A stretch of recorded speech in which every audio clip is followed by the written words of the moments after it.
One of his arguments was that he was actually thought that he was just selling them on an Australian website. Yeah, so that's true. According to him, it doesn't infringe on the other rights. Because that's what Aussies call your slippers. That's right. Who doesn't? And it will get increasingly messy as borders get increasingly blurry and all that stuff. All right, time for a cup of tea and Ugg boots for us. And Te Wira for time, Michael Monahan, thank you very much for being with us. Thank My you. pleasure. I'm Wallace Chapman. See you tomorrow, Friday. Till then, bye.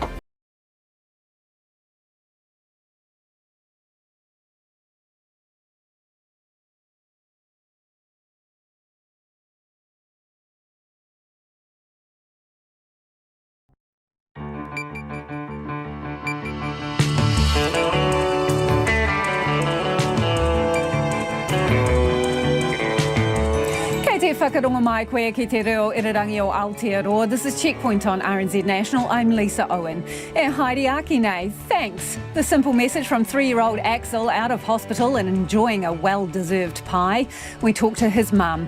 If being told to pivot is like nails on a blackboard, what about diversify? Because that's what Stuart Nash wants some tourism towns to do. Cricket's IPL bankrolls private jets so Kiwis can fly out of COVID-ravaged India. Sydney's racing the clock to find the source of a mystery community COVID case. So how's that Trans-Tasman bubble looking?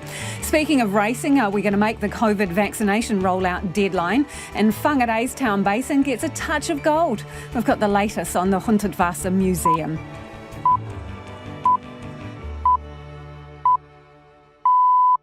RNZ News at 5. Kia ora, ko Susana Leata with tēnei. Ministers are awaiting the latest advice from health officials about whether community COVID-19 cases in Sydney could pause the Trans-Tasman travel bubble. A man from Sydney's eastern suburbs with no known link to the border tested positive for the virus yesterday, while his wife tested positive today. Here's political reporter Katie Scotcher. Officials from the Ministry of Health spoke to their Australian counterparts earlier this afternoon. Ministers are now awaiting their advice and risk assessment before deciding what this means for the travel bubble. Their decision will be announced in the next hour or so. COVID-19 Response Minister Chris Hipkins says the bubble could be paused quickly if needed, but if a pause is required, it would likely happen tomorrow, as most flights to and from Sydney are en route or have already landed. A tui te whare parimata ko Katie Scotcher aho. 3 charter flights have been arranged to get the New Zealanders involved in cricket's Indian Premier League out of the country. The tournament was suspended indefinitely, with India ravaged by COVID-19 and after a number of teams reported positive cases. New Zealand Cricket CEO David White says the IPL and Indian cricket are picking up the cost of the flights. So there's 2 charter flights. We'll be leaving Delhi on the 7th, flying back to New Zealand with 9 on each on board, all Kiwis. And then on the 11th of May, we've got a charter flight travelling from Delhi to London. You can hear the full interview with David White on Checkpoint shortly. China's embassy in New Zealand has strongly criticised Parliament's declaration of human rights abuses in Xinjiang. Parliament unanimously made the declaration yesterday, but stopped short of calling the treatment of Uyghur people genocide. A statement on the embassy website says China deplores and firmly opposes such action, and the declaration grossly interferes with China's internal affairs. It says the accusations are groundless, and it hopes New Zealand's Parliament will do more to strengthen the friendship and cooperation between the two countries, not the other way around. The mother of 3-year-old Axel Hamblin says having him back is the best feeling in the world. Axel went missing on Tuesday afternoon near Tolaga Bay, north of Gisborne, triggering a huge search until he was discovered yesterday morning. His mother, Hayley Allett, says she overheard a police officer talking to a rescuer when she learned that her son was safe. We basically both dispersed ourselves into tears until he came up the driveway. Then everyone was like hard out clapping and stuff, and I tried to pull him through the car window to give him a hug. Hayley Allett says Axel has just a few scratches and bumps on his leg to show for his adventures.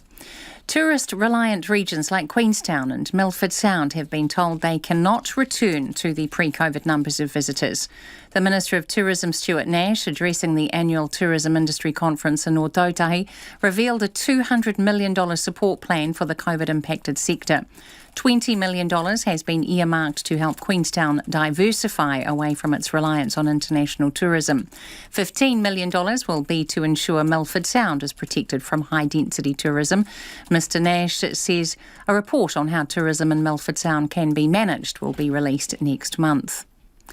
The parent of a child at Hutt Valley High School is angry that the Ministry of Education ignored the school's pleas for cash to fix its leaky buildings over a decade ago. About 100 students staged a protest at Parliament today, calling for urgent action on the problem after dangerous levels of toxic mould found in classrooms in March forced the closure of 16 classrooms. Megan Drayton is worried about the potential health effects. I'm pretty shocked about it, to be honest, and not happy at all. I mean, my son's been in that building for 4 years, several times a week. We just don't know what they've been breathing in those years. That's the terrible thing, I think. Megan Drayton says the school needs a firm timeline for the rebuild. It's coming up to 4.5 minutes past 5. The New Zealand Olympic team maintains it has a strong culture of inclusion and is confident it can support weightlifter Lauren Hubbard, who is set to become the first transgender athlete to compete at the Tokyo Olympics. The NZOC says while Hubbard is likely to gain a quota place for New Zealand, it won't comment until her selection is confirmed. Weightlifting New Zealand's high-performance coach Simon Kent says that appears a formality.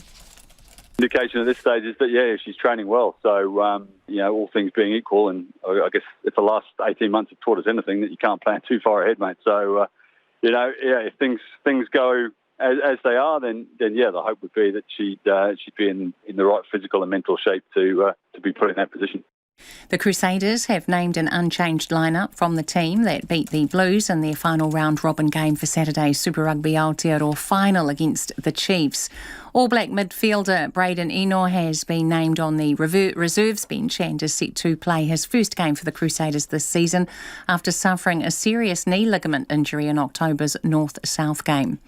Chelsea will play Manchester City in the final of football's European Champions League after the London side beat Real Madrid 2-0 to win their semi-final tie 3-1 on aggregate. That's the news. Pharmac is accused of intimidation. It's deeply troubling that Pharmac have appeared to link efficacy to a possible reduction in child cancer drug availability. That feels almost retaliatory. Facebook continues its Trump ban. Is the former president being kicked off Facebook forever? The board is essentially saying Donald Trump cannot be left twisting in the wind. And police blast the public service pay freeze. Where is the government coming from? What rock are they under? They're working harder than ever, and this is just a kick in the gut. Fair Cop Morning Report, weekdays from 6 on air and online. Now the short forecast from Met Service to midnight tomorrow. Northland, Auckland and Coromandel Peninsula fine today, cloudy periods tomorrow with isolated showers. Waikato and Bay of Plenty to Kapiti, including central high country. Areas of morning and evening cloud or fog, otherwise fine. Gisborne and Hawke's Bay fine at first. Cloud increasing tonight with a few light showers, mainly about the ranges, clearing tomorrow evening. Wairarapa and Wellington, cloud increasing with the chance of a shower or two today, becoming fine tomorrow morning. Southern Fiordland and Southland mostly cloudy with showers in Fiordland and coastal Southland clearing tonight. For the remainder of the South Island, mainly fine with areas of low cloud or fog tomorrow morning. And Chatham Islands, fine spells but a few showers overnight. RNZ National, it's 7 minutes past 5. Thanks, Susana. Tēnā koutou katoa, no mai haere mai ki Checkpoint e tēnei rā. In the next hour, COVID Response Minister Chris Hipkins is expected to make an announcement about the Trans-Tasman bubble as Australia races to trace a mystery community COVID case in Sydney. And that city is hit with restrictions to stop any spread. Now, we'll bring that to you when it happens. But first, the government's thrown some tourism businesses in an economic lifeline and also suggested some of them get out of the game altogether. A $200 million fund has been announced for struggling operators to tap into, specifically those in what the Minister calls the most vulnerable regions. They are Fiordland, South Westland, Queenstown Lakes, Mackenzie and Kaikoura.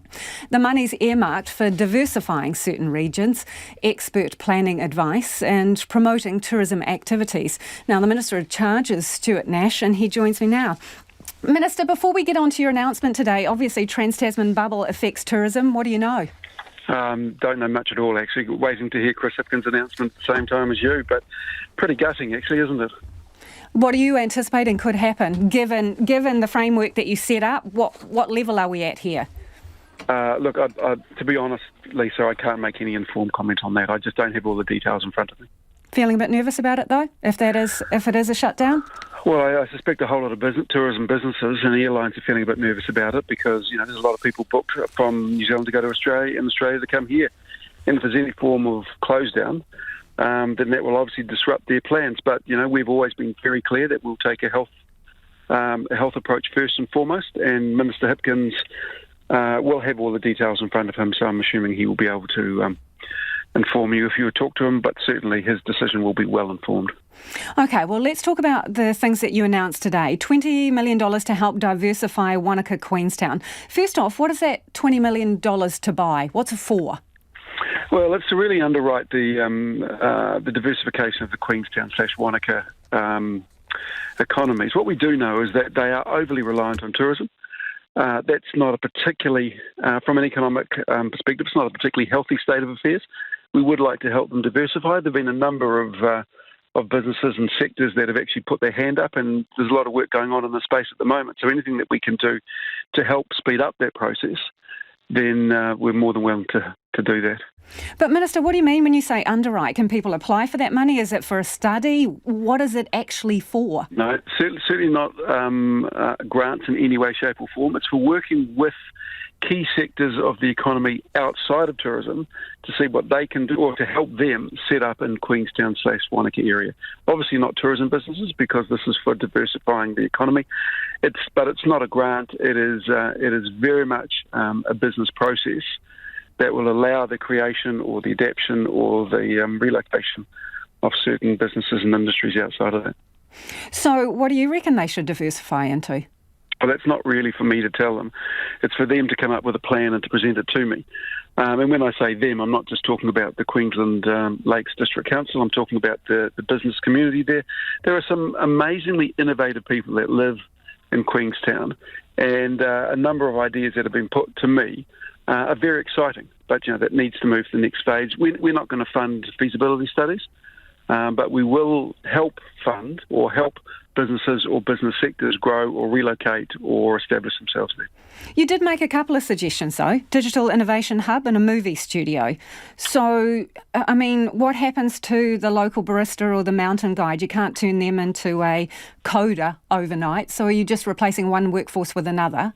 No, absolutely not. What we found at the moment with Queenstown and Wanaka, and actually the 5 districts that you outlined, is that due to a lack of economic diversification, when tourism numbers just plummeted due to the borders closing, there was nothing for anyone to do. There were not people to go and buy that cup of coffee or eat in the restaurant or shop in the retail areas. At least if the economy has been diversified, then a number of these businesses can continue, albeit at significantly less profitability, but at least with a level of economic diversification, and they have a chance of surviving. Where if you're totally reliant on one industry, then we've seen what's happened.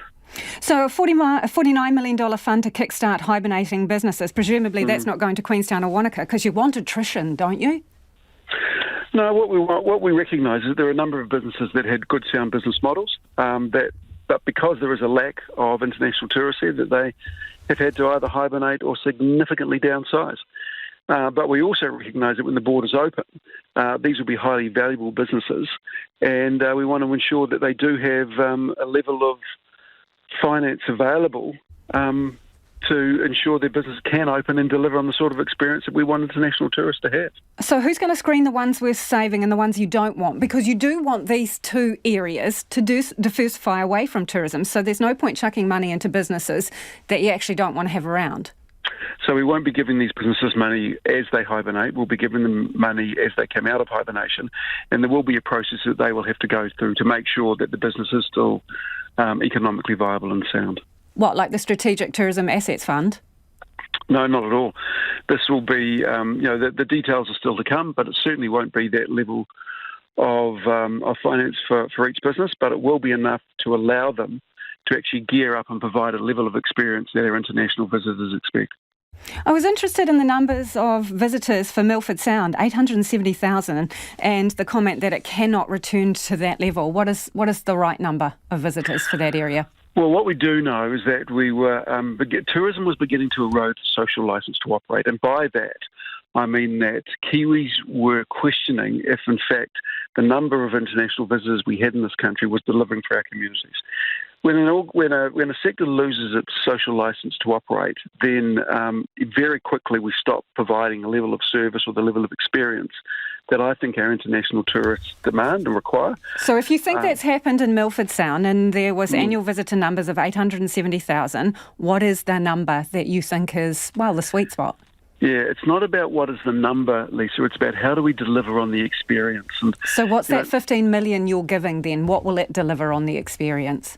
Okay, so there's a Milford Opportunities Project team that's been working very closely with key stakeholders, but on a plan. They're going to release stage one of their plan in the coming weeks.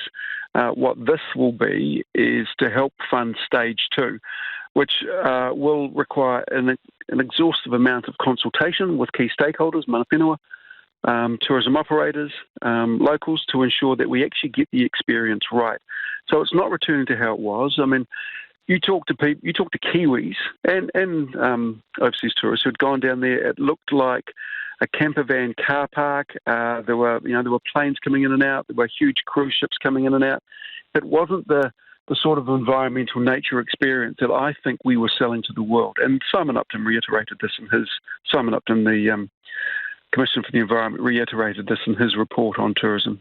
Appreciate your time this evening. That is the Tourism Minister, Stuart Nash. It is 5:15 and you're with Checkpoint on RNZ National. Homai o whakaro. You can text us on 2101 with your feedback. Tweet us at Checkpoint RNZ or email checkpoint@rnz.co.nz. What do you think Wanaka and Queenstown should diversify into if they're going to move away from tourism? And do stay with us. We will bring you that media conference with Chris Hipkins regarding the Trans-Tasman bubble as soon as it starts. A big thanks from Axel to the people who helped find him. The 3-year-old was rescued after going wandering and spending 22 hours in rugged terrain 3 kilometres from his home near Tolaga Bay. Axel's mum says she felt like her soul had left her when she realised her little guy was missing. Our reporter Tom Kitchen sat down with his relieved mum Hayley and little Axel. For helping find me. Little Axel sending his thanks to all the people who helped find him. The 3-year-old is finally home after surviving a night out in the bush in just a t-shirt, a nappy and gumboots in chilly temperatures. Today he's having some food and happily playing with his brothers and sisters under the watchful eye of his mum Hayley Allett. But 2 days ago he wandered off the family's rural Tolaga Bay property and Hayley had a moment every parent fears. It's like my soul just left me. It was just like, I don't even know how to explain it. Just the worst feeling in the world, like knowing that you may never ever see him again, thinking that he's just there in the orchard or there and playing outside and he's gone. Police launched a search, bringing in the chopper. Soon enough, much of the Tolaga Bay community was involved. Hayley says the search was desperate, far and wide. Was just hard out walking around, looking, calling him, everything. Me and Harry were going up through the bush, climbing mountains, yelling out, screaming, walking through paddocks, just everything we could, bribing him with McDonald's if he'd make a sound because he loves McDonald's. Just everything imaginable to try and find him. Fear never leaving her. I couldn't stop crying. Like, I was literally crying from the moment he disappeared to the moment he was found. Well, even when he was found, it a mess. 22 hours after realising Axel was missing, the news she'd been hoping for came. They'd found him. We basically both dispersed ourselves into tears until he came up the driveway. Then everyone was like hard out clapping and stuff, and I tried to pull him through the car window to give him a hug. Her little guy had just a scratch and a few bumps to show for his big adventure. Who can survive in a t-shirt and a nappy in last time I checked it was 7 degrees at midnight. The way the community rallied has amazed the family, who only moved to the area a month ago. I think it's amazing, where would you actually expect that to happen? Anywhere. I've never ever seen anything like that happen before. Even Richard the cop said, he's been here how many years and a lot of stuff's happened out Tolaga and nobody has rallied as much as they have to find him. It's come after a difficult few months for the family, who were made homeless late last year. They were moved to emergency accommodation in Hamilton. We were in a motel and it was a bad situation with drugs and alcohol and people fighting, smashing things all the time, and I wasn't going to have my kid around that. So they packed up their life and headed to Gisborne, where they lived in a tent.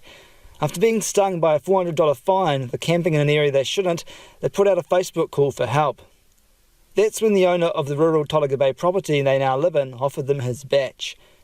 They're loving their new life so far, and Axel's making plenty of new friends. Everyone's like, oh, the famous Axel, shaking his hands, giving him a high five, the survivor, how awesome he's okay, and it was really cool. And everywhere we go now, everyone's smiling and waving and just congratulating him. But his mum won't be letting him have any more adventures anytime soon. Keeping him by my side 24/7. Never allowed out of my sight ever again. In Tolaga Bay, for Checkpoint, ko Tom Kitchener-Ho. It's over for Kiwi cricket players, commentators and support staff at the suspended IPL competition in COVID-ravaged India, as the league and Indian cricket bankrolls a costly evacuation. It's chartered 3 planes to get the Kiwi contingent out, one carrying players to the World Test Championship final in England, but that flight can't leave Delhi until May 11th. 2 other private jets are heading to Aotearoa. Trent Boult is on one of those. He'll quarantine here, see family and then fly to the UK for the championship. The big money 2020 competition was criticised for playing on as India faces skyrocketing COVID cases and a hospital system that is on its knees. And then some of its players caught COVID. New Zealand cricket boss David White concedes it's been a mission to get the New Zealanders out. It's been complex, especially, the last 48 hours when the tournament was cancelled, and working in different time zones with Indian cricket, with the IPL franchises and the players. But we've got there. Everyone's worked really hard to get a solution so all our players can have a safe exit out of India. So just to clarify, how many charter flights are there in total that are going to have Kiwis on them? So there's 2 charter flights. We'll be leaving Delhi on the 7th, flying back to New Zealand with 9 on each on board, all Kiwis, and that's a combination of players, commentators, umpires, coaches. And then on the 11th of May, we've got a charter flight travelling from Delhi to London with Kane Williamson, Cole Jamieson, Mitch Satner and physio Tommy Simsick. Why the 2 flights to New Zealand? Why not just the one? I think that's that one of the flights is a private jet of the Mumbai Indians, and they're going to take those players back. And they've just worked through that themselves, the Indian authorities. So who's operating the other charters and who's stumping up to pay for it all? It's all been paid for by a combination of the franchises and the BCCI, Indian cricket. And what's the price tag on it? I have no idea. That is something that they're paying for. I have no idea what the cost is. It's not a cost for New Zealand cricket or the players. So is that also for the flight to the UK? That's right. Same for the UK. That's being provided by Indian cricket. So it sounds like they've co-opted anybody who could give a hand if you're using one plane which is a team plane, and the 2 other planes are coming from where? I'm not sure that detail. They're working through that detail of Indian cricket. Obviously, with the time zones, it's a bit different, but that's a solution we've got. And I'm not sure where the plane has come from, but that's what the BCCI have organised with the franchises. So the plane going to England, is the Indian team going to be on that flight as well? No, that's only our four people. Okay. Why can't that depart until May 11th? I know you've got an exemption from the UK government to enter, but why is the flight delayed until May 11th? Because we've been informed and guided by England Cricket that non-UK residents aren't allowed into England from India or a red zone country until the 11th of May. In that time, what's going to happen with everybody? So there's four of them. The players I mentioned before, they're in a hotel in Delhi. They've got a private wing of a hotel. They'll be in a secure bio bubble for that period of time. But they were in different bubbles before, so you're creating a new bubble. That's right. They've got a new bubble, and so what happens each day is they're COVID tested. So they're all clear. They're COVID tested, and they'll be in a secure bubble just by themselves in isolation, 4 people. But what are the risks associated with creating that new bubble? Because also on the flights back to New Zealand, you're mixing and matching people who've been in different bubbles as well. That is correct, but for the people returning to New Zealand, just like all people returning from New Zealand, 72 hours before, they've got to have a clear COVID test. So they'll undertake that before they arrive in New Zealand. What happens if anyone turns up positive before that England flight? That will be a challenge and an obstacle that we'll have to overcome at the time. What have they told you, though? They're not taking anyone that's COVID positive? I don't think you can. I think the rules in England are very similar to New Zealand, that you've got to test negative prior to your departure to the country, and if you're tested positive, you're not allowed to enter into those countries.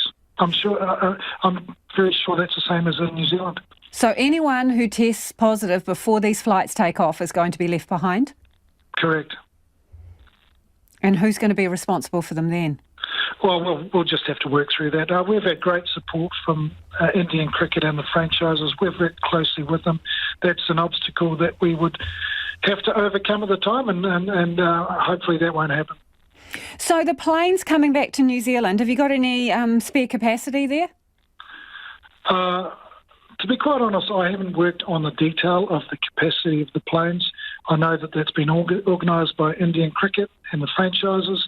There's 9 people on each of the flights, and I'm not sure the size of the planes, etc., but that's all I can tell you. Because I imagine there's some other people that are keen to get out of India as well, and I'm wondering if you've had any conversations with the New Zealand High Commission to see if you can assist them in any way if you did indeed have spare seats. We've been in communication with the High Commission, but we haven't spoken to them about other people on those flights. So do the players have to contribute in any way financially for this sort of escape route? No, it's all paid for by the IPL franchises and Indian Cricket. And the charters coming to New Zealand, do they need to stop anywhere on the way? I'm not sure of that detail. Okay. Has it all been worth it, this, going to play some games of cricket and then for it to end this way? Listen, I'm not prepared to stand in judgment of whether, the competition should go ahead. It's a competition that's been run in another country, and I don't want to comment on another country's or another board's affairs. That's a decision they've made. And likewise, the players, independent contractors, they're allowed to go and make their decision to play in the competition, and I'm not prepared to stand in front of them or make judgment on that. But you're part of the crew who's mopping up, though, aren't you? Yeah, we are. They're our players, they're our people, and we're assisting our players and our fellow New Zealanders return home. New Zealand Cricket says all their players going to England are currently getting vaccinated. It hopes Trent Boult will get the COVID vaccine when he returns from India. Just ahead, we'll go live to Parliament, where COVID Response Minister Chris Hipkins is expected to make an announcement on the Trans-Tasman bubble. But right now, Australia is racing the clock to find out where a mystery community COVID case has come from, with no obvious links between the infected Sydney man in his 50s and others with the virus. Genome sequencing shows his infection is similar to that of a person who arrived in Australia via the US, but it's likely there are other cases between the pair. and that means restrictions for the Greater Sydney area. Joining us now is Sydney Morning Herald health reporter Mary Ward. Hi Mary, can you tell us what do we know about this case and where he's possibly caught it? Yeah, hi Lisa. So it all started yesterday when this man in his 50s tested positive to COVID-19. He's a man from Sydney's eastern suburbs. He has no known links to the quarantine system here in Sydney or to our hospital system. And then this morning we learnt that his wife has also tested positive to the virus. From their movements during the time in which health authorities think they've been infectious, there's been quite a large number of venues which have been identified as potential exposure sites. So right now there are long queues at testing clinics as lots of people who've been to this long list of cafes and restaurants and gyms all go out and get themselves tested. But yeah, ultimately at the moment it is kind of a mystery as to how the virus managed to jump out of a Sydney quarantine hotel and to this couple. So there's this person who travelled to Australia from the US or via the US and they were obviously isolating at the Park Royal at Darling Harbour. But is it the case that authorities can find no obvious link between these two cases?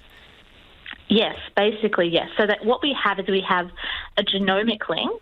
So we can look at the sequencing of each person's infection and say this person has in theory caught this from this person. But what we don't have is an epidemiological link. We don't have the actual link of, this person went to dinner with this person or shook hands with this person and that's how the virus has travelled this way.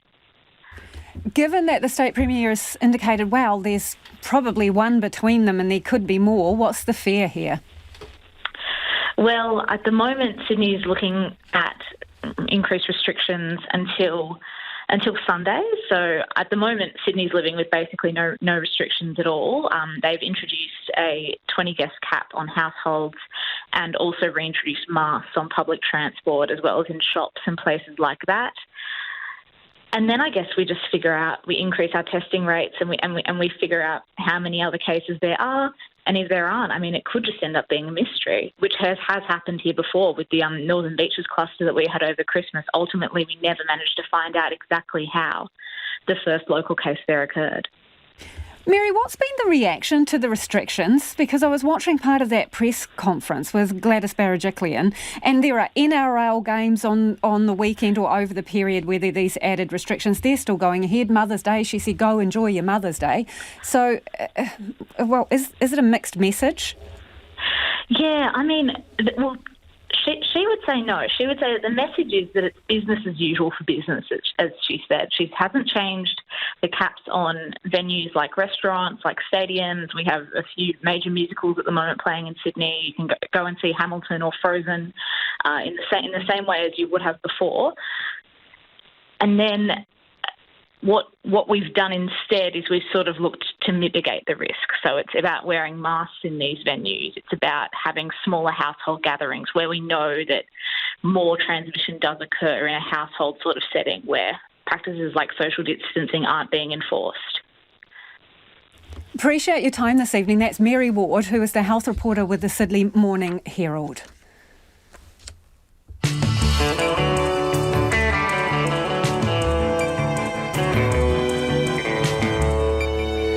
E te iwi e haere nei checkpoint. New Zealand weightlifter Laurel Hubbard looks set to become the first transgender Olympian. Is the government going to reach its deadline to get everyone who can vaccinated against COVID by the year's end? And Hutt Valley High students who have no classrooms teach the government a lesson on the steps of Parliament. Homai o whakaro, we'd love your feedback. Text us on 2101. Tweet us at Checkpoint RNZ. And just remember, we're standing by for the COVID Response Minister's press conference. We'll go there as soon as it happens. But right now, it's time for the headlines. COVID-19 Response Minister Chris Hipkins is expected to shortly discuss the latest advice from health officials about whether community cases in Sydney could pause the Trans-Tasman travel bubble. A man from Sydney's eastern suburbs with no known link to the border tested positive for the virus yesterday, while his wife tested positive today. Restrictions, including mandatory mask wearing, have been put in place in the Greater Sydney area. Tourism Minister Stuart Nash says the government will look to help diversify the economies of tourist-reliant areas like Queenstown and Milford Sound. Mr Nash told Checkpoint the government would help other businesses develop in the region. The funding was part of a $200 million package he announced earlier today in Christchurch. China's embassy has strongly criticised Parliament's declaration of human rights abuses in Xinjiang. Parliament unanimously made the declaration yesterday, but stopped short of calling the treatment of Uyghur people genocide. An embassy statement, however, says the declaration grossly interferes with China's internal affairs. It says New Zealand's Parliament should do more to strengthen ties between the two countries. A group of Queen Street landlords and businesses has failed in their bid to stop further temporary work to make Auckland's main commercial street more pedestrian friendly. The Save Queen Street Society was in the High Court at Auckland yesterday, seeking an interim injunction to prevent some of the Auckland Council's planned improvements to Lower Queen Street. A 27-year-old man wanted in connection to the shooting at Auckland's luxury Sofitel Hotel last month has been arrested. The police say he was found by armed officers at a rural property in Northland this afternoon. They say he initially resisted arrest and needed medical treatment for minor injuries. He will appear in the Kaikohe District Court tomorrow. Those are the latest news headlines on RNZ National. Our next news and weather update is at 6. Thanks, Susanna. No mai hoki mai. This is Checkpoint. Ko Lisa Owen tēnei. Nona Peltier's joined us in the studio for our business chat. OK, yesterday we talked about the ANZ, wasn't it, and its result. Or was it the day before? Can't remember. But BNZ's joined in with a sharply increased first half-year profit. Yeah, it made $660 million. That's a first half result. And that's in line with what we've seen with the Westpac as well as ANZ, as you just mentioned. And it's for basically the same reasons, that they've got improved, increased lending and deposits. They've also mortgage loans, you mean? Yes, yeah. That's right. And also the margins. So that's, of course, because they're making a lot of money off of that, and there's been some concern there. And also reversing some of the money they set aside for bad and doubtful debts. So they didn't have those materialize, so they've written that back in their books. That's helped them as well. So basically, if you leave aside the one-off items that they have in their result, it was an 18% increase on last year. So pretty good result for the BNZ. And fuel retailer, right? So this is the petrol station, Z Energy. It's back in the black. It's had a turnaround as well. Tell us about that. Yeah, so they reported a loss in the year earlier of $88 million. And so this year they made $57 million. And that's pretty good considering where they were at. And I think in the first half of this year, this financial year that ended in March, they had lost like $57 million, something like that, $1 million. So a big turnaround for them. But they're not out of the woods. They said that there's still a lot of, difficulty with the reduced margins, and that revenue hasn't really bounced back. It's still down 29% on the year earlier. How have they turned it around to that extent, though? Well, they've done it through cost savings. Right. Of course. They've laid off some staff. They've automated some of their business. They've shed off some pieces that are, not making them money.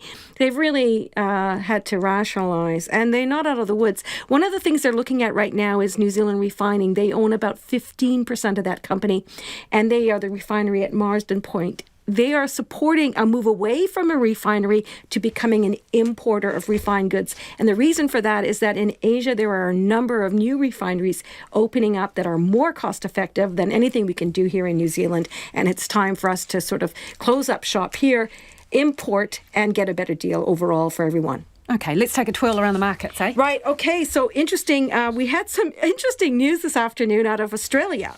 So China has said that they have indefinitely suspended their economic discussions with Canberra, and that caused the Australian dollar to drop, and against the New Zealand and American currency. So we are sitting at 72 US cents, 93.2 Australian, and 51.8 pence. The NZX Top 50 Index, we fell 0.75%. That's 0.75, or by 97 points to 12,752. And that's it. Thanks, Nona. Nona Peltier with business there. Fonterra is hitting the road to sell a new structure to its farmers. It's a complex arrangement and may not be an easy sell to some farmers. Jeremy Rees has more. It all comes down to this. Milk. Fonterra's 10,000 farmers own shares in the co-op according to the volume of milk they produce. And they and investors can buy and sell them. Now Fonterra wants to change how all those shares make up the co-op. It'll be the biggest restructuring in our biggest company. Chairman Peter McBride opened today's announcement saying Fonterra needs a new heart. It's about understanding the hearts and minds of farmers. So in cooperatives, it's not just the mind that matters, it's the heart. In a nutshell, Fonterra wants to stay a co-op, it wants farmers as shareholders, and it wants people to be able to move in and out of the company more easily. One option put forward that has the full support of its board is to cut how many shares farmers are required to have in the co-op and either cap or scrap the shareholders fund, which allows non-farmers to invest in the company. Chair Peter McBride says it has to change. The structure's too rigid and farming is changing. We are visualising a future with reduced, potentially flat to declining milk supply in New Zealand. That has a material impact on our ability to generate the highest possible milk price going forward. So we're really focused on how do we succeed ourselves within the cooperative, how do we maintain our scale and efficiency, and we're interested in the overall economic return to the farmer. Peter McBride says the timing is right to rethink Fonterra. Dairy farmers have seen reasonably good incomes. They pay down debt and they can consider the changes. Next steps is we're going to hit the road for the next 12 months probably. We're going to hit the road and start consulting with our farmers on Wednesday actually, and I'm starting myself in Canterbury. Whitianga dairy farmer and Fonterra supplier Dirk Sealing says the proposed changes may suit young farmers wanting to join the co-op. But at first glance, he's worried what it'll mean for shareholders like himself who are about ready to retire and cash in their shares. Shareholders like myself, who are beyond retirement age, they might end up suffering. So they have bought shares at tremendous cost.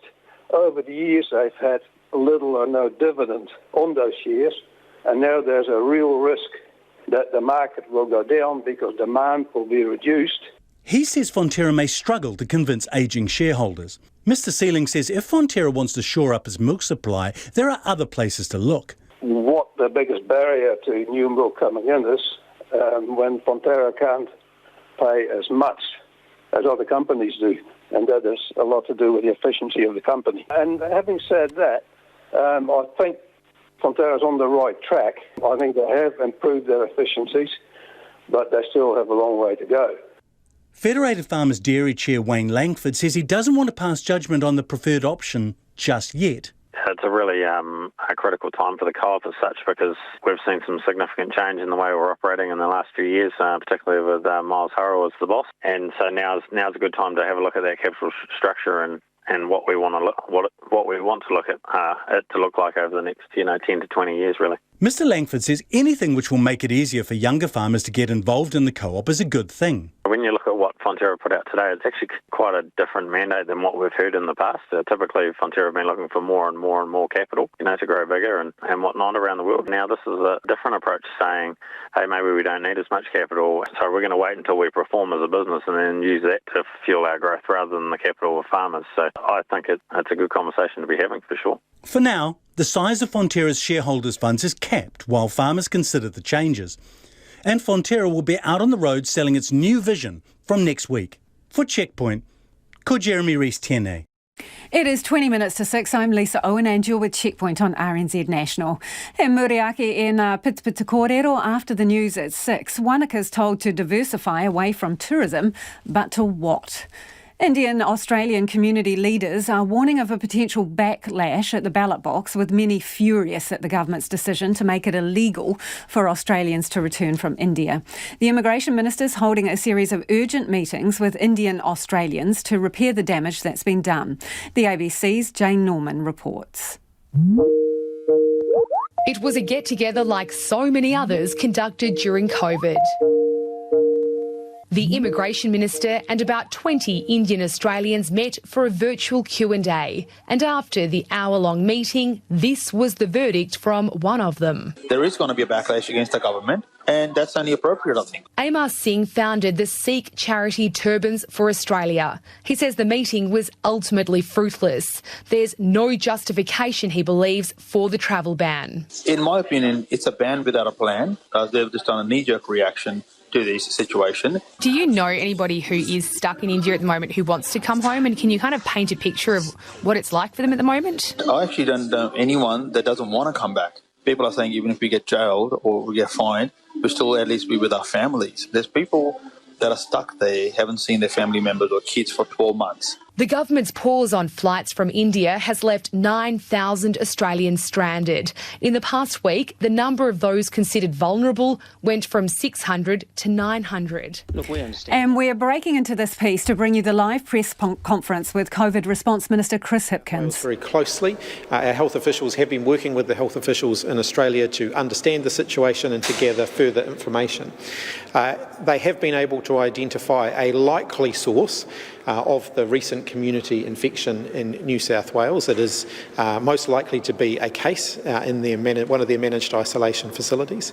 They have not been able to, at this point, identify a potential chain of transmission, though. How the virus spread from the case that's in managed isolation to the person in the community, there doesn't seem to be an obvious link there. And the advice that we've received from the Australians is that it is possible that there is an intermediary, there is another person who could have been infected who may have been the link between the person in managed isolation and the community case, and then subsequently their family member. We've weighed this up very carefully. It's a finely balanced decision because we do acknowledge that that there's the potential to disrupt people's travel. We do need more information, I think, and at this point, consistent with the framework that we have put in place, I've made the decision to pause flights from New South Wales for a period of 48 hours. That will come into effect at 11:59 p.m. tonight. We will keep that under constant review during that time. Obviously, if we gather more information during that time that gives us more confidence and means we can ease that restriction earlier, then of course we reserve the ability to do that. And then if over that period of time further information comes to light that means we need to extend that, then we have the ability to do that as well. I do acknowledge that this is going to cause disruption for people who were travelling in the next 48 hours from New South Wales to New Zealand. This isn't a decision we take lightly, but we indicated when we opened up the Trans-Tasman travel bubble that we would continue to be cautious.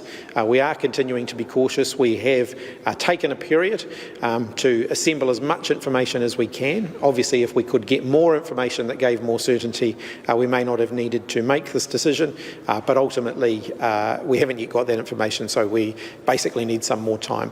Those people who are in New Zealand and who have travelled to New Zealand from New South Wales over the last 6 days will be being contacted. They will be asked if they have been in one of the locations of interest to isolate and to seek a test, and then to call Healthline in the first instance and to seek further advice. The risk for other travellers from New South Wales during that time remains assessed as low by our health officials here in New Zealand. Are there any other states that need to be included in that, or is it only New South Wales? No, it's only New South Wales at this point. So you don't know that epidemiological link can be found Look, we've seen this in New Zealand before. Sometimes it takes a wee while to identify a likely kind of chain of transmission, and they'll be going through all the processes that we go through in New Zealand as well. You'll recall the Defence Force cluster that we dealt with late last year. We were never able to nail it down with absolute certainty. We ended up finding a probability that I think that one of the cases was on the opposite side of a road to one of the other cases, but we could never identify exactly how they came into contact with one another.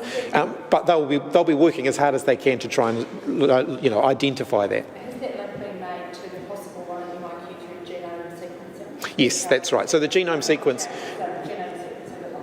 That's right. Yeah. So how close to match is that? And what are you satisfied that there's not more risk to people who have travelled here from Australia at that time frame in terms of needing them to do more, and how many people have travelled to New Zealand since? I think from memory it's about 6,000 people during that period of time. Unless they've been in a location of interest, then obviously the risk is very low. But we'll be getting in contact with them. They'll be sent advice on what we're asking them to do. Because obviously the location of interest could have been some time ago, and in the meantime they've travelled and come to New Zealand. So how do you actually, obviously no one's tested. Isn't that a big area of risk? Between the arrival in Australia of the likely source case and now, we're not talking about a long period of time. We're talking, I think it's about 7-8 days. It's a reasonably short period of time that we're talking about. So therefore, I think they arrived on the 27th, get my maths right. So the likelihood, therefore, if that is indeed the source case, again, it means that for those in New Zealand now, the risk would be reasonably low. And that was COVID Response Minister Chris Hipkins there. And just to recap, he is pausing the Trans-Tasman bubble flights to New South Wales and back. So New South Wales alone at this point is paused with the Trans-Tasman bubble. This all relates to the Sydney case, a man in his 50s who's tested COVID positive.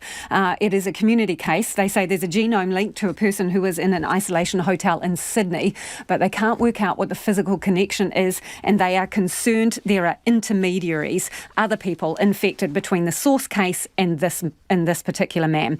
The minister there saying he weighed up the information, and it was a finely balanced decision, but he decided he needed more information, so he's paused all flights from New South Wales for 48 hours, beginning from 11:59 p.m. tonight. So 11:59 p.m. tonight, the pause starts, and it lasts for 48 hours. It's a decision he says he's not taken lightly, given the inconvenience to people booked coming here, but he requires more information, and if he gets it sooner, the situation may change. We'll keep you posted.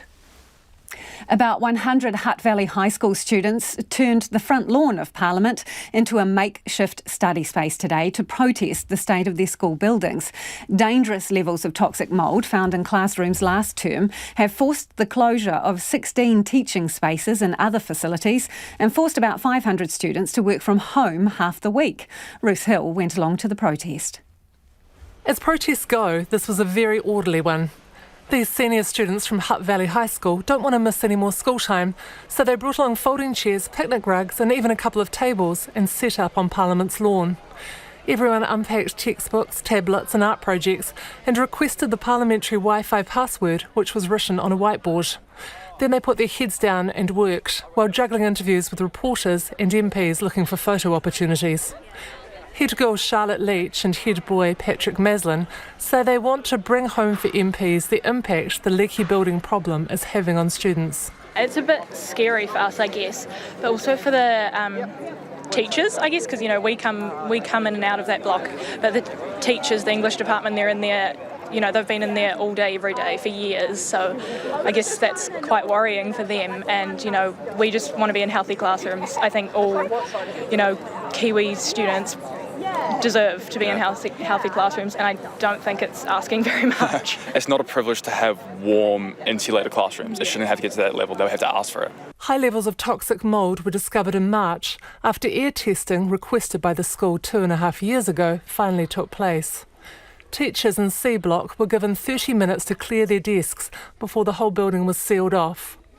Parent Megan Drayton is worried about the potential health effects, with some staff reporting lung problems. I'm pretty shocked about it, to be honest, and not happy at all. I mean, my son's been in that building for 4 years, several times a week. We just don't know what they've been breathing in those years. That's the terrible thing, I think. Miranda Cross, who has 4 children at the school, says staff and the board have been pushing for funding to fix leaky roofs for more than a decade. She says while it's great the worst affected building, C Block, is now slated for demolition, the school wants a firm timeline for its replacement. We need a commitment in terms of timeframe and funding arrangements for the rebuild.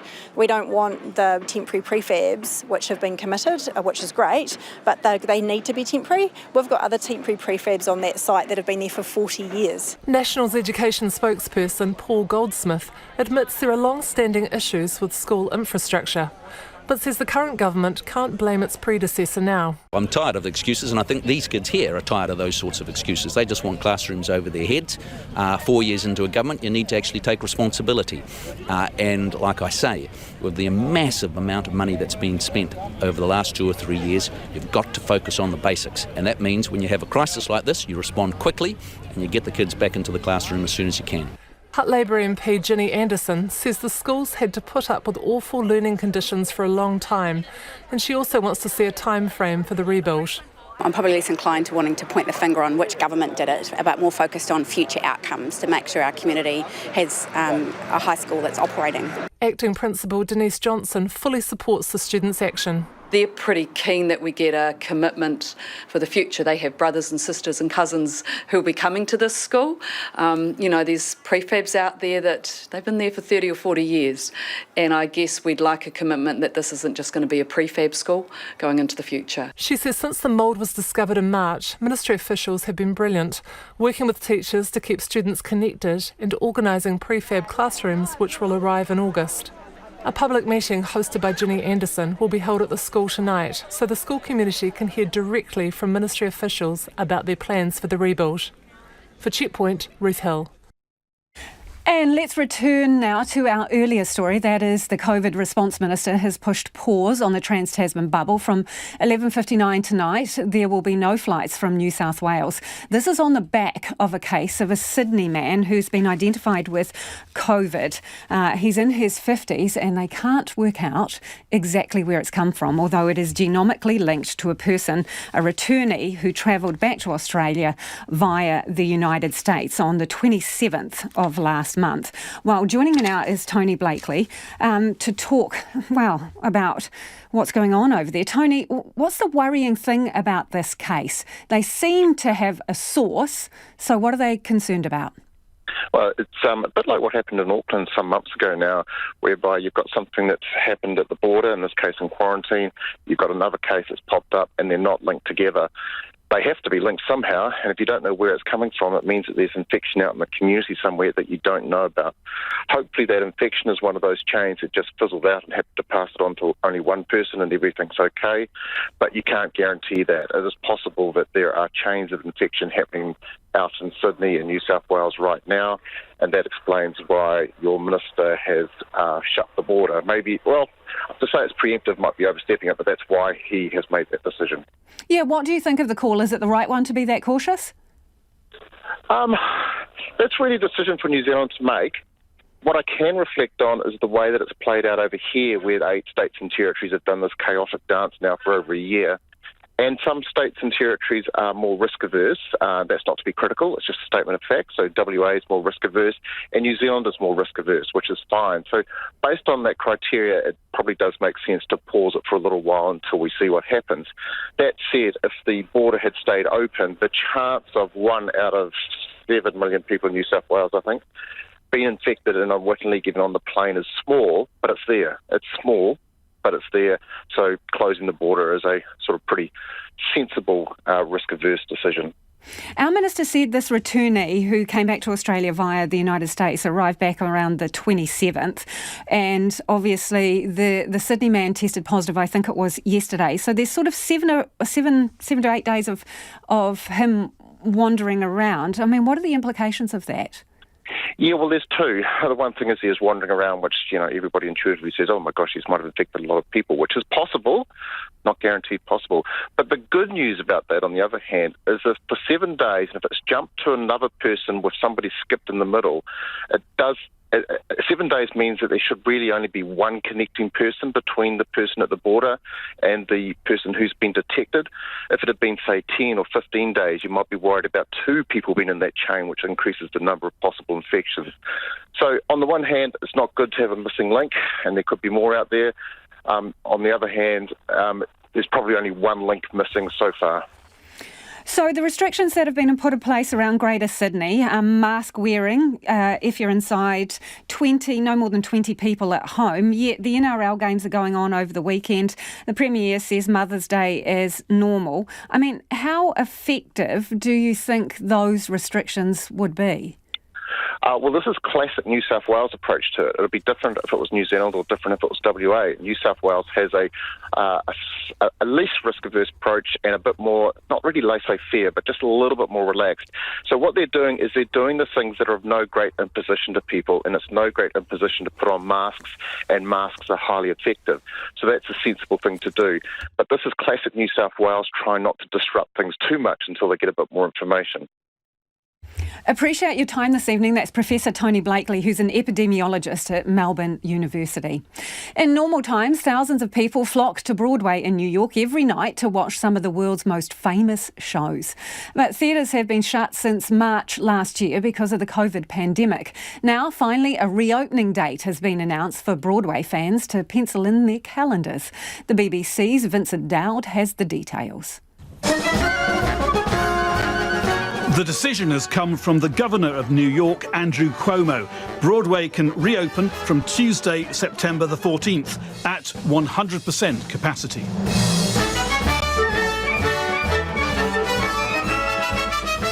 A revival of The Music Man, starring Hugh Jackman, is one of the shows now selling tickets for what, after false starts, appears a definite date. It was to have opened last September, but New York theatres awakening from a year and a half of enforced slumber won't be simple. You'll be back, time will tell. You'll remember that I served you well. It's reported the mega hit Hamilton will open again in September, along with The Lion King. They're guaranteed healthy advance sales. Vitally, Broadway does have the permission it wanted. From day one, theatres can sell every ticket. I know you want to leave me, but I refuse to let you go. Producers said a half-empty house would kill audience enjoyment of something like the Temptations musical Ain't Too Proud. But Broadway is so expensive to run that only at 75% capacity can most shows even hope to go into profit. Ain't too proud to please, baby, baby. Please don't leave me, girl. You go. When this month theatres in London start to reopen, social distancing means they'll probably sell at most half of seats at first. What no one can know on either side of the Atlantic is how quickly audiences will feel safe going back into a theatre.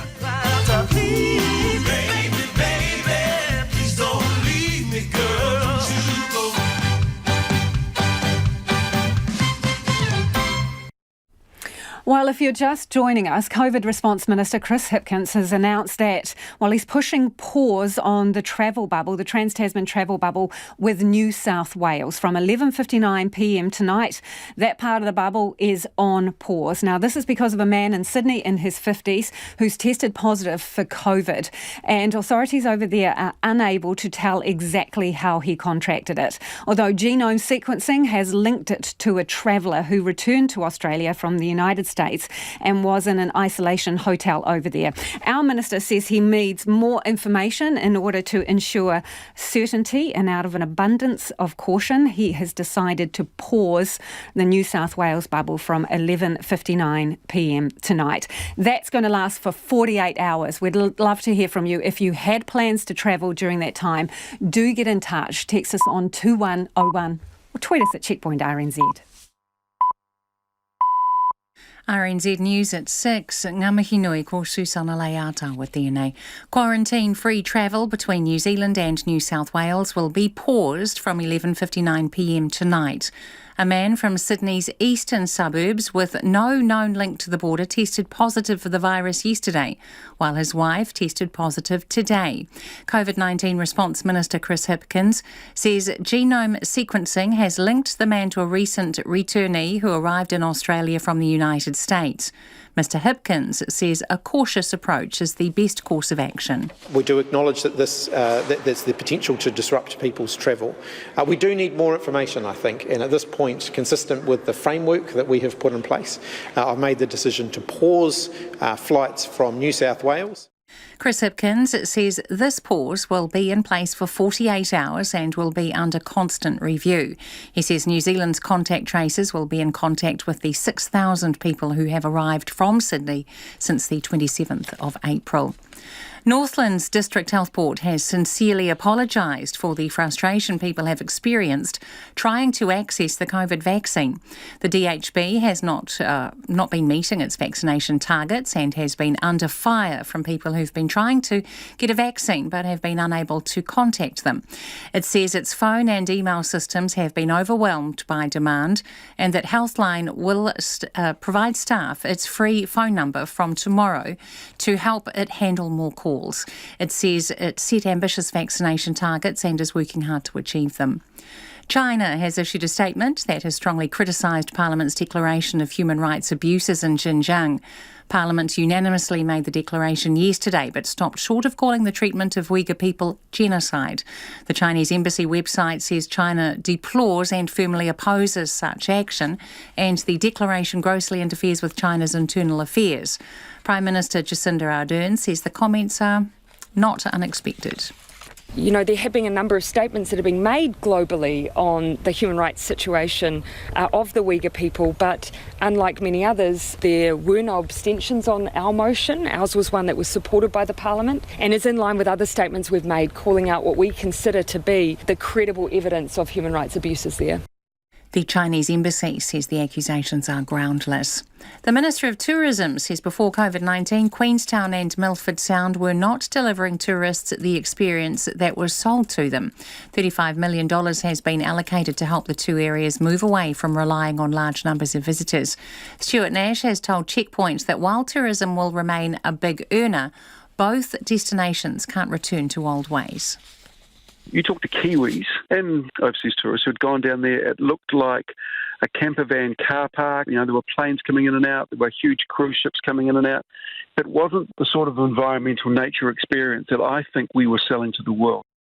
Stuart Nash says a report on how tourism in Milford Sound can be managed will be released next month. A group of Queen Street landlords and businesses has failed in their bid for an interim injunction to stop further temporary work to make Auckland's main commercial street more pedestrian friendly. The Save Queen Street Society was in the High Court at Auckland yesterday trying to prevent some of the Auckland Council's planned improvements to lower Queen Street. The Auckland Council says the court's decision means it can go ahead with the improvements on the section of Queen Street between Customs and Shortland Streets. National MP Paul Goldsmith says latest attendance figures from the Education Ministry reflect a truancy crisis. Just 62% of school children attended more than 90% of their classes in Term 4, one of the lowest figures on record.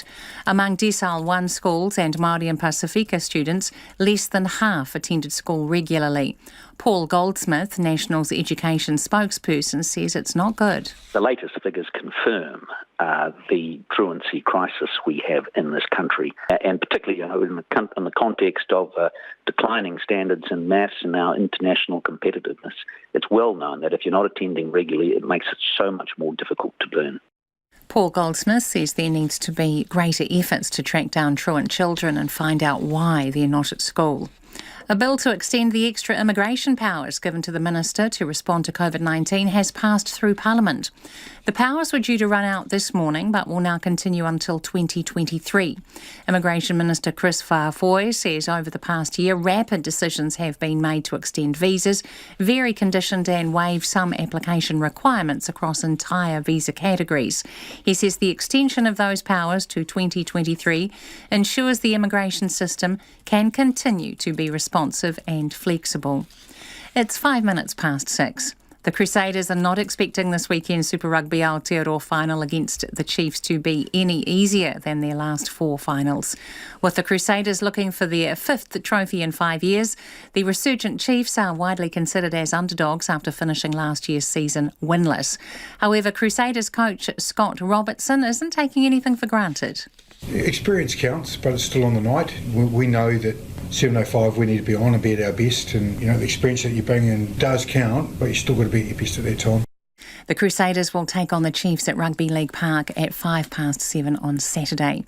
The Indian Cricket Board faces losing about $400 million after its lucrative Indian Premier League was halted by the COVID-19 crisis in the country. The world's richest 2020 league was halfway through when it was suspended indefinitely on Tuesday. New Zealand Cricket today confirmed it arranged flights for New Zealand players involved in the competition to leave India and head home or on to England for the Black Caps tour there. Romain Grosjean is to drive a Mercedes in a one-off return to Formula One following his fiery accident at last year's Bahrain Grand Prix. Grosjean will do a demonstration run in Lewis Hamilton's 2020 car at the French Grand Prix next month. The Frenchman now races in US-based IndyCar series. Former NRL star Jared Hayne has been sentenced to 5 years and 9 months in jail for sexually assaulting a woman on the night of the 2018 Grand Final. That's the news.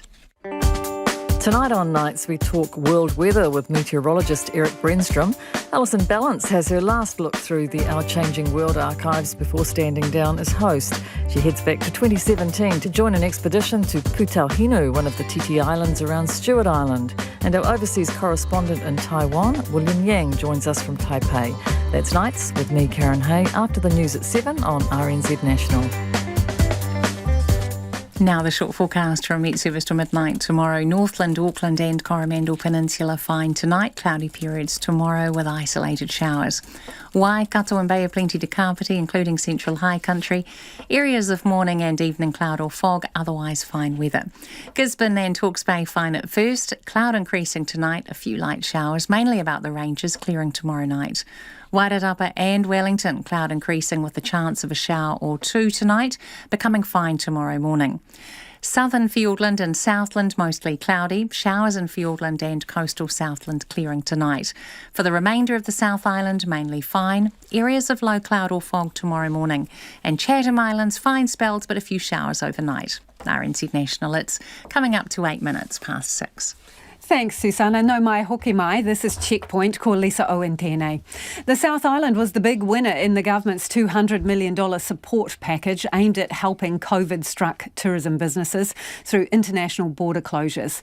At an industry conference in Ōtautahi this morning, the Tourism Minister outlined a financial package for operators. Half of that funding targets the most vulnerable South Island regions: Fiordland, South Westland, Queenstown Lakes, Mackenzie District and Kaikoura. But the funding came with a clear message from Stuart Nash. The industry must not go back to pre-COVID levels of high tourism. Belinda McCammon reports. In previous years, hundreds of international buyers would gather for the annual tourism industry conference Trends and meet with New Zealand tourism operators, a kind of business speed dating, promoting their hotels, jet boat rides or cruises. This year, there have been workshops, soul-searching about the future of the industry, and even a session on resilience. But despite the uncertainty, there's optimism about the future. And operators need optimism. The Minister of Tourism says while there are no plans for new tourism taxes at this time, he does not know if the industry will ever be the country's top export earner again. Stuart Nash says the funding announced today is targeted at the communities impacted the most by COVID. The region that had the greatest impact in terms of loss of revenue was Auckland. You know, the cold, hard reality is if a tourism business fails in Auckland, it's not going to bring down that community. It's a hard thing to say. When tourism businesses fail in places like Te Anau, Mackenzie Country, Westland, then that runs the risk of actually gutting out that community. The Minister's message that it cannot be business as usual for the industry has been heard before, but many attendees recognise the sector needs to build back better. Owner-operator of Queenstown iFly indoor skydiving, Matt Wong, says the industry wasn't broken, but it could have been a lot better. We've had a swift reminder of what Mother Nature can throw at us, and the community as well, outside of tourism, has spoken quite loudly. We need to address some of the major issues that our community has about the environment, about our social licence, and we really need to take that by the horns and actually use this opportunity now to reshape it to make it better. Chris Riley from Eco Wanaka Adventures says the future New Zealand tourist will regard visiting as a privilege, and making the industry more sustainable is a no-brainer. Visibly emotional, Mr Riley says the future's looking brighter, but it's unlikely the industry will go back to pre-COVID days. It's a healing thing for us, for the industry itself. We've just had a lovely support session there towards the end, but it's constructive. The goalposts are moving, no one's got the answers. It's looking positive. There is light on the horizon, we've got a little bit more support from the Tourism Minister. It's looking like a brighter future, but how many years it's going to take, I don't think it'll ever be like it was before. Gloria Ngawati and her husband own and operate backyard tours in Turangi. She says Stuart Nash's speech focusing on the sustainability of the industry resonated with her. We've always had that in mind, to provide a service that is more personalised. It is Aotearoa New Zealand with our cultural history, sharing the stories, knowing that we are manaakitanga and kaitiakitanga, sharing the respect between both people. We know we are on the right track. Dean Savage operates Dive Tatapori near Gisborne, a business that's weathered the storm better than others as it's benefited from New Zealanders exploring their own backyard. And while it's been hard for some, he believes there's a lot of optimism in the industry. That whole discussion about how do we retain the social licence, so pre-COVID, I think the industry felt that, a lot of Kiwis are starting to push back on the unlimited number of visitors that were arriving in, how that was going to affect the landscape. And so going forward, I think the focus now is on how do we come back, but how do we retain their social licence.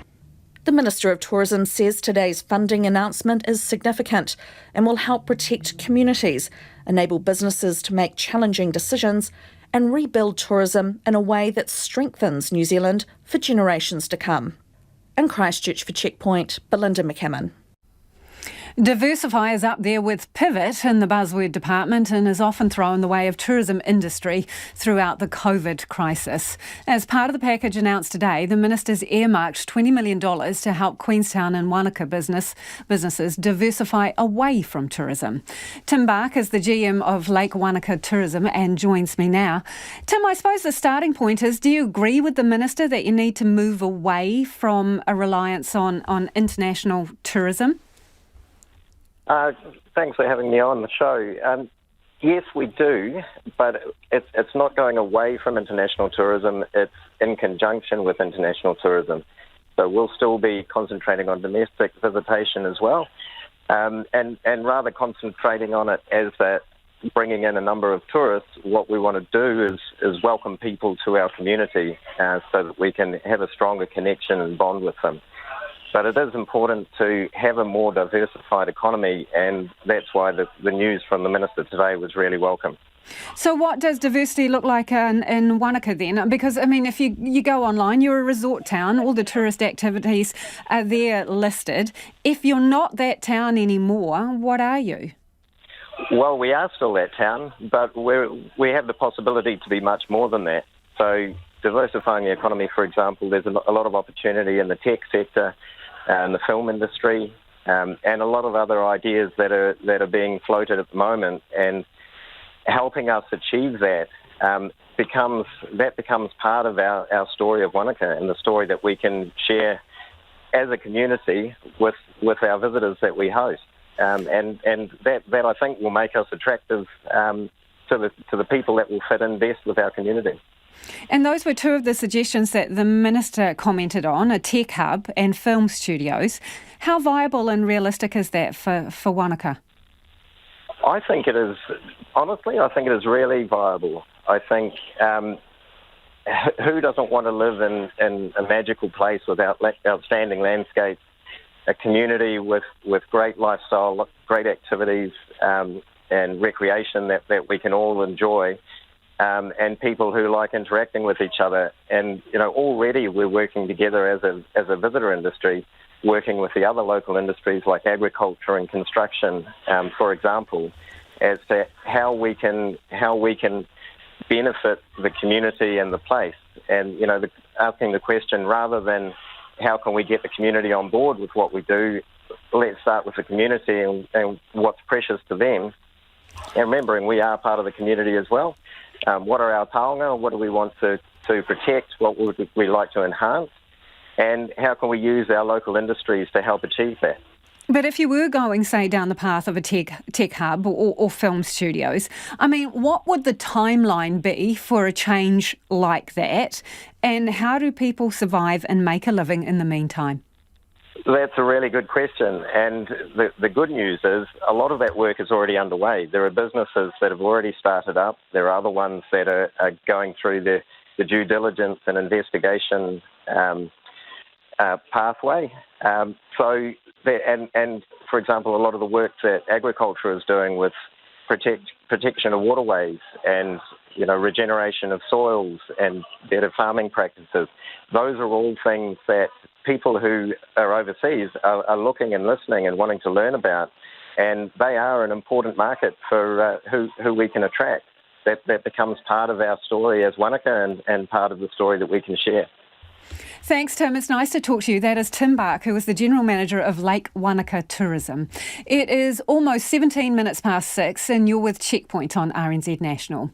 A warning, be prepared for the fact Aotearoa might miss its end-of-year target to have everyone vaccinated against COVID. It comes from the Royal New Zealand College of GPs Medical Director, Dr Brian Betty. This week, Checkpoint's been reporting on the hassles some eligible people are having, getting appointments confirmed, overloaded phone lines and in some cases long waits to get their COVID jab. Dr Betty believes vaccine supply could be a problem, and if the program ramps up as expected, the next few weeks are crucial. We're going from essentially vaccinating about 150,000 people with 2 doses to 1.7 million people over the next 6 to 8 weeks. Now, that is a big step up in terms of capacity and giving the vaccine and making sure the system works before the major rollout, which occurs in the second half of the year, which is to the general population. So, yeah, this is logistically very big shift in terms of what's happening.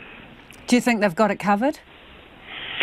Well, at the moment, one of the issues is the DHBs are running these programs in their regional areas. What we do know is that there is going to be a step through into a mixed model.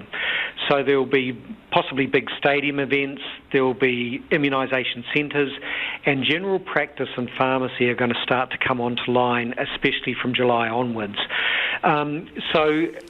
Our view is that the more access points we have to the vaccination, the more ability people have to access the vaccination, the better, and that will lend itself to success. But we'll really have to see how it goes over the next 2 months.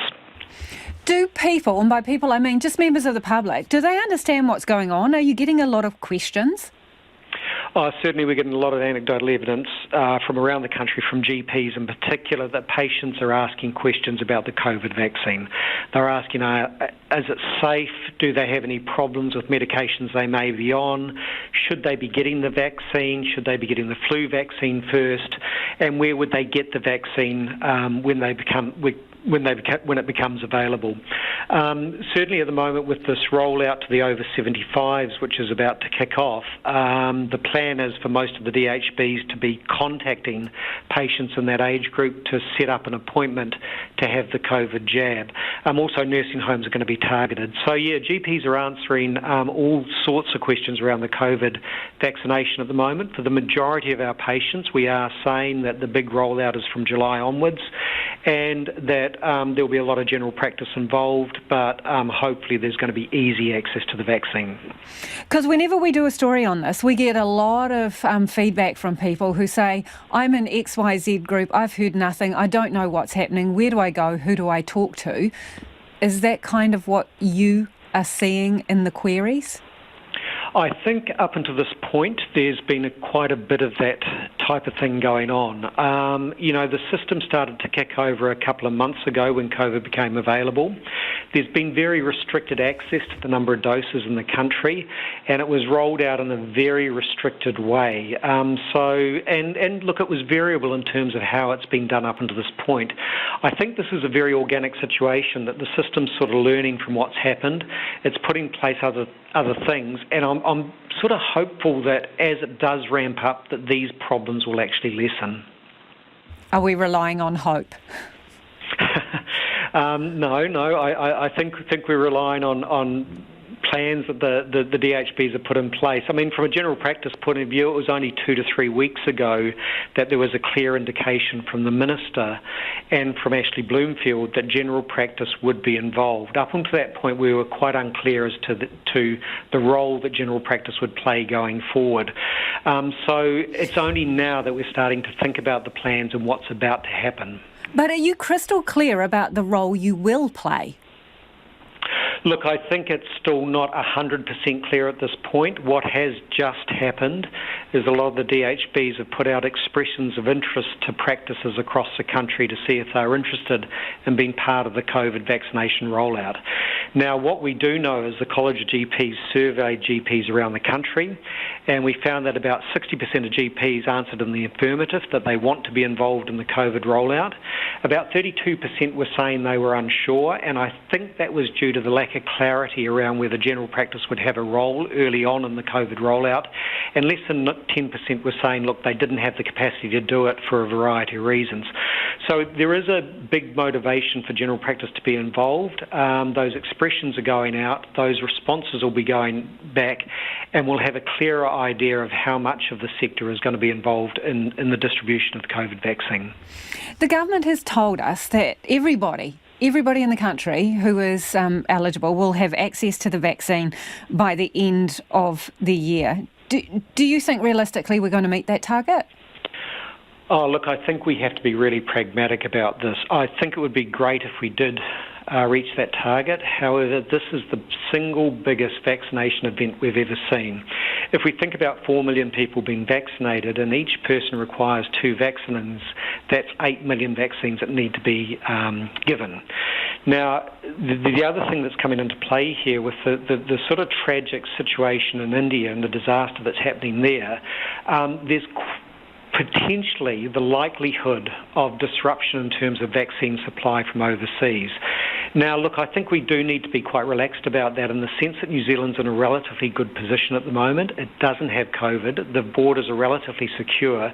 So if there are delays, we can probably cope with it. And if it does roll into next year, well, that's, I think, just the way it's going to be. But look, you'd have to be hopeful that we could manage it. But, Doctor, are you saying prepare ourselves for the fact that, well, we might not meet that target? Look, I mean, it potentially that could happen. I'm hopeful that we will. But again, we're very dependent on the supply of vaccines, what's happening as part of the worldwide situation at this point. And I think we do have to be realistic if there are delays in the rolling out of the vaccine. Are you being told anything directly about problems with supply? No, not directly. However, you just have to look at the situation in Asia at the moment and the Indian subcontinent, where 50% of the world's vaccine is produced, to sort of say, look, that could put pressure on vaccine supplies going into the second half of the year. Dr Brian Betty there.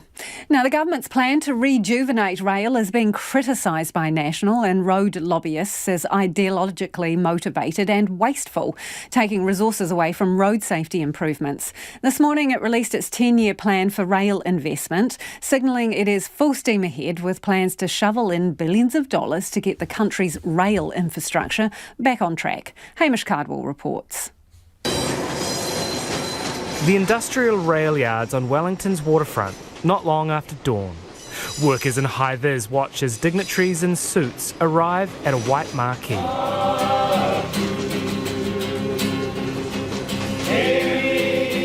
Government ministers, local politicians and rail industry representatives, all here to sing the praises of their new 10-year plan for rail. The plan's light on new announcements. There's no new money, and the detail about new projects won't come until later this year. The government has already spent $6 billion on rail, and today it signalled it plans to plough in billions more in the coming years. Transport Minister Michael Wood says decades of underinvestment left the sector in managed decline, and the money will get it back on a new track. One of the things that we're trying to be upfront about, a lot of the investment is pretty unsexy. It's replacing bridges that have been there for 80 to 100 years. It's putting in second bits of track here and there. It's widening and deepening tunnels so that containers can get through them. It's stuff that people won't necessarily see, but it will bring more freight and ultimately more commuters onto the network. KiwiRail Chief Executive Greg Miller says it previously had to go cap in hand to the government for money every year, which made long-term investment decisions impossible. The workforce of over 4,000 are journeymen and women, so you've got to keep those skills, but you've only got 1 year of certainty for your wage bill. It's kind of all out of sync. So by having a 10-year plan, we can plan labour, plan infrastructure build, plan our customer negotiations. We're talking with clients about 10 and 20-year deals now. One of the few concrete changes? Soon freight rail will be financed from the same pot of money that pays for roads, public transport and walking and cycling infrastructure. We don't think it makes any sense or makes for a good transport system to fund and have a strategic plan for roads here and for rail over here. We need to look in a mode-neutral way at the best investments we make, and that recognises that there are benefits across the system. Michael Wood says roads won't lose out to rail under the new funding model. But National Party Transport spokesperson Michael Woodhouse says the government intends to raid the National Transport Fund to pay for rail. What that's going to mean is that much needed safety improvements and roading improvements around the country are going to be sacrificed in order to pump money into rail. That's wrong. We need those roading improvements and they shouldn't be raiding one tin to pay for another. The Road Transport Forum represents the trucking industry. Its chief executive Nick Leggett says Labour's commitment to rail is based on ideology. 80 years ago when trucks started rolling, it couldn't compete. And as much as the government tries, it will still not be able to compete. We just don't think that billions and billions of dollars should be wasted in that pursuit. We should invest it in roads for people's safety and for the efficient and effective movement of freight today. Nick Leggett claims a reliance on rail could push up prices for consumers. Mō te hōtaka o te ahipone, ko Hamish Cardwell aho. It's Happy Mother's Day to one new mum 9 times over. A Malian woman in Morocco has given birth to 9 babies, 2 more than she expected. She's become the first woman on record to have surviving, now let me just get this right, non-uplets. The BBC's Courtney Bembridge has the details. Halima Cisse gave birth to 5 girls and 4 boys. The babies are all well, and if there are no complications, the family will set a new world record. This didn't surprise me because I'm a believer, but let me share my joy. I am happy, very, very happy, just like you. Once again, we thank God. My wife and the babies are doing very well. We are constantly in touch. I call them in Morocco all the time, even via video call to communicate with my wife. Everybody called me. Even the president called me. Non-uplets are extremely rare and risky. Doctors in Mali were worried, so the government intervened and the mother was flown to Morocco. She was 25 weeks pregnant, so we tried to make the pregnancy period longer until she reached 30 weeks. She gave birth eventually with the help of a caesarean operation. We were surprised to find 9 babies. Nadia Suleiman came to international attention when she had octuplets in 2009, and she holds the current world record for most babies born in a single birth to survive. And that was Courtney Bembridge reporting. Some of your feedback before we head off tonight on the bubble with New South Wales being suspended for 48 hours from 11:59 tonight. Julia says was in Sydney from Friday to Sunday, wore a mask on all the buses, but the Aussie COVID Safe app didn't register New Zealand mobiles, so couldn't use this system. Had to manually do it or use transaction records if needed. On the subject of tourism needing to diversify, this listener says need to stagger the school holidays so Kiwis get a better holiday and providers get more demand. Tom agrees with the Tourism Minister about diversifying. Beautiful Queenstown has long been ruined by non-outdoor high-demand activities like boating, nightclubs and golf courses. All these activities could go anywhere near a major centre. This would save the beauty of all the mountains to be enjoyed by frugal, low-impact tourists. Back tomorrow. NZ News headlines at 6:30. The quarantine-free bubble with New South Wales will be suspended for 48 hours from 11:59 p.m. tonight after 2 community COVID-19 cases in Sydney. Northland's District Health Board has sincerely apologised for delays people are facing in trying to access the COVID vaccine. Prime Minister Jacinda Ardern says comments from China condemning Parliament's declaration of human rights abuses in Xinjiang are not unexpected. Southbound traffic has been reduced to 1 lane after 1 person was seriously injured in a multi-car crash on Wellington's motorway. Those are the headlines. Our next news and weather is at 7. Take the pulse of the day's news every weeknight at